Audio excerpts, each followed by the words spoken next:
मेरा रेल तेरा में आप सभी का स्वागत है। इंदौर और पटना के राजेंद्र नगर टर्मिनल के बीच चलने वाली पटना एक्सप्रेस पुखराया के पास पटरी से उतर गई। इस हादसे में करीब 150 लोगों की मौत हुई है। पटरी से रेलगाड़ी उतरने की किसी दुर्घटना में इतने लोगों की मौत हो जाना निश्चित तौर पर सबको चौंकाता है। अब सवाल उठता है कि आखिर ऐसा क्या हुआ कि रेल हादसे में इतने ज्यादा लोगों को अपनी जान से हाथ धोना पड़ा। इस रेल हादसे के बारे में और कुछ बताने से पहले हम बता दें कि रेल मंत्री सुरेश प्रभु ने संसद में इस पर दिए गए अपने बयान में क्या कहा।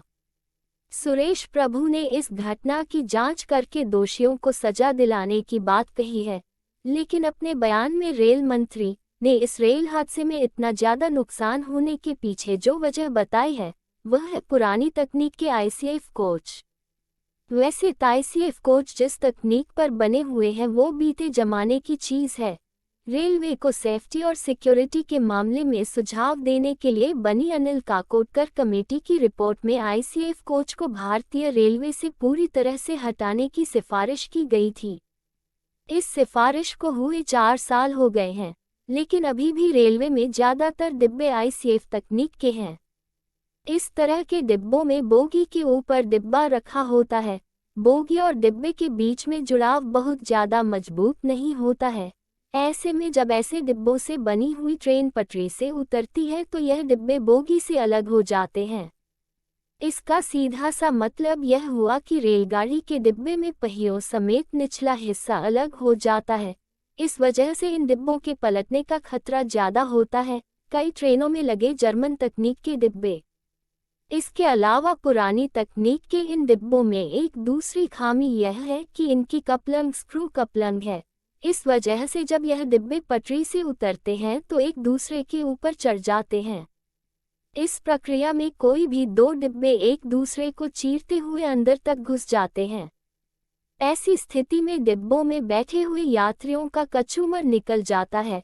इससे हादसे में मरने वालों की संख्या बहुत ज्यादा हो जाती है। शायद यही वजह है कि काकोडकर कमेटी ने इन डिब्बों को भारतीय रेलवे से पूरी तरह से हटाने की सिफारिश की थी, लेकिन बजट न होने की वजह से भारतीय रेलवे में ज्यादातर ट्रेनों में पुरानी तकनीक के आईसीएफ डिब्बे ही इस्तेमाल किए जा रहे हैं। इस समय देश भर में तकरीबन 53,000 आईसीएफ डिब्बे दौड़ रहे हैं। भारतीय रेलवे ने जर्मन तकनीक पर बने एलएचबी कोच चलाने का सिलसिला शुरू कर दिया है। देश भर की कई ट्रेनों में इनको लगाया जा चुका है, लेकिन अभी भी बहुत काम बाकी है। ऐसे हुआ हादसा। आइए अब हम आपको ले चलते हैं रविवार को हुए रेल हादसे की तरफ। जानकारों के मुताबिक इस रेल हादसे में 14 डिब्बे पटरी से उतरे, जिनमें से कई डिब्बे उलट पुलट हो गए और चकनाचूर हो गए। रेलवे बोर्ड के पूर्व चेयरमैन अरुणेंद्र कुमार के मुताबिक सरसरी तौर पर देखें तो यह हादसा पटरी से डिब्बे उतरने की वजह से मालूम पड़ता है। उनके मुताबिक अगर आप गौर से पूरे हादसे पर नज़र दौड़ाएं तो आप पाएंगे पटरी में किसी खराबी की वजह से रेलगाड़ी उल्टी है।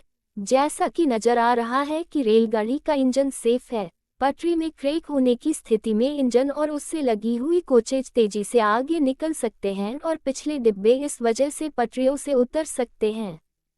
जब इंजन और अगले डिब्बे टूटी पटरी से आगे निकल चुके थे जो पिछले डिब्बे पटरी से उतर गए। रेल हादसे की तस्वीरें देखकर स्थिति और ज्यादा साफ होती हैं।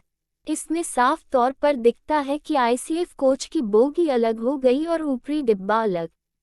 साथ ही साथ तेज गति से चलती हुई ट्रेन में लगे हुए पिछले डिब्बे जब पटरी से उतरे तो इन डिब्बों में लगा हुआ एयर प्रेशर का पाइप भी टूट गया। इससे दबाव कम होने की वजह से इंजन में ऑटोमेटिक ब्रेक लग गए। रेलवे के आंकड़ों के मुताबिक जिस समय रेल हादसा हुआ उस समय ट्रेन की स्पीड 107 किलोमीटर प्रति घंटा थी। इतनी स्पीड में अचानक ब्रेक लगने से पीछे के कई डिब्बे उछलकर आगे की तरफ चल दिए। ऐसे में एक डिब्बा दूसरे डिब्बे में घुस गया। इस वजह से इन डिब्बों में बैठे हुए लोगों का नामोनिशान मिट गया। इन सब के बीच पटना एक्सप्रेस के ड्राइवर के मुताबिक ट्रेन को चलाने में आवाज आ रही थी।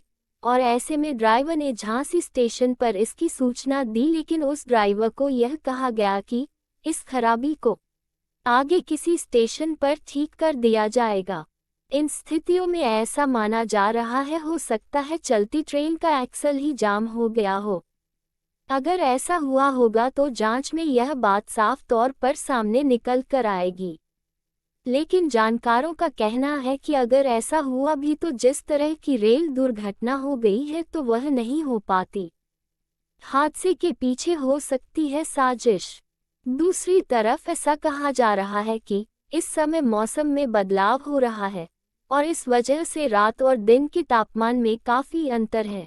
जब ऐसी स्थिति बनती है तो रेल की पटरियों में फ्रैक्चर की संभावना बढ़ जाती है।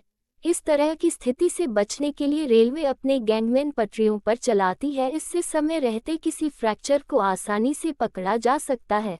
प्रथम दृष्टया ऐसा देखने पर नहीं हुआ। इन सब के बीच रेल हादसे को लेकर एक कॉन्स्पिरेसी थ्योरी भी चर्चा में है।